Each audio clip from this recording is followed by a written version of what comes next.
这是在高空上看到的包头东河国际机场，还有南海湿地公园。飞机现在从内蒙古包头东河机场起飞，我坐的位置看不到城区的方向，一会儿会在城区上空掉头，掉头后就可以在高空俯瞰包头市。这里看到的这条河道是二道沙河，过了二道沙河这一片是包头第二苗圃，过了苗圃就从包头的东河区来到九原区了。远处看到的这一条白线是黄河，包头段黄河基本是黄河最北部的一段，每年春季都会有黄河的临汛。这一段黄河是几字形的顶上，过了包头流向就转为由北向南。这一段黄河也是界河，河的南面是鄂尔多斯市，河的北面就是包头市。这里看到的这个高速是机场高速，这个立交桥是机场互通，和它垂直的是210国道。210国道一直往南走，就到了包头黄河大桥。机场高速过了这个立交桥，就改名叫创业大街了。下面看到的这个操场是包头14中，在这里看到的这个河道是4道沙河。包头这边的河起名也比较简单粗暴。在右下角还可以看到万水泉火车站，这里的铁路是京包铁路，还有京包高铁。和铁路平行的主干道是西土大街，在这个位置还可以看到万水泉镇政府。这个南北走向的主干道，铁道以北叫建华路，铁道以南叫万水泉大街。这一段画面里看到的算是包头市的近郊区域，如果坐在飞机的另外一侧，看到的就是包头市的中心城区。这里可以看到一条铁路包神线，包头到神木的铁路。包头作为北方的重工业城市，也是很多铁路的起点。比较出名的有京包线，还有包兰线。在这个位置还可以看到包西机务段，在它旁边的村子叫上沃土豪村，名字起得绝对够霸气。右上角还能看到铁路包头站，这个位置是稀土公园。画面里看到的这一片厂房大多都是和稀土相关的工程。包头被誉为世界稀土之都，拥有全球储量最大的白云鄂博稀土矿。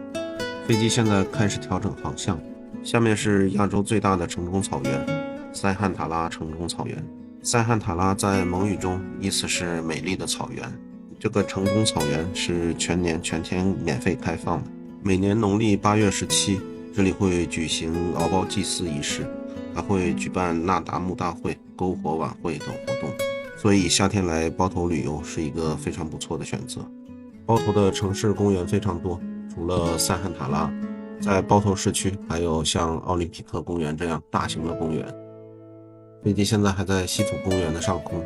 包头拥有全国唯一一个以稀土冠名的国家级高新区——包头稀土高新区。包头的经济以冶金、稀土、机械工业为主。这趟飞机是从包头飞北京的航班，现在飞机差不多完成了航向的调整。再确认一下位置，这里是稀土大街，这条是黄河大街，这条是建华路，这一大片空地就是塞罕塔拉城中草原。左上角还可以看到包头体育中心，在这个位置是包头市政府。飞机在这个高度，下面的建筑我看的已经很小了。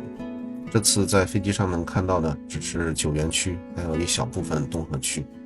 如果是向南飞的航班，坐在飞机的另外一侧是可以拍到包头所有的主城区的。这里再看一下4道沙河在冬天结冰的样子。现在是冬天，北方的取暖季，在包头上空，这个能见度并不是很好。这片水域是南海湿地公园，包头东河国际机场就在它边上。这里有烟囱冒烟的，在地图上标记是包头市北原路飞水泥有限公司。另外一边还有烟囱在冒烟，谁知道是什么地方？在高空上又看到了包头东河机场，在它旁边就是南海湿地公园。给你们看一下包头这边起地名有多随意。机场边上这个村子叫王大汉村。这里看到这片白色结冰的水面就是黄河。在这个位置还有一个浮桥叫大树湾浮桥。这一片是保利的楼盘，在它旁边还有一个高尔夫球场。黄河的南面是大树湾镇，属于达拉特旗，旗在内蒙这边是县的级别。达拉特旗简称大旗，归鄂尔多斯市管辖。航拍鄂尔多斯的视频之前发过几个，感兴趣的可以翻一下之前的视频。这里看到一条高速 G65 包茂高速，这个视频先播到这里，在天上看风景，给你不一样的视角。如果对这类视频感兴趣，可以点赞关注，我们下个视频见。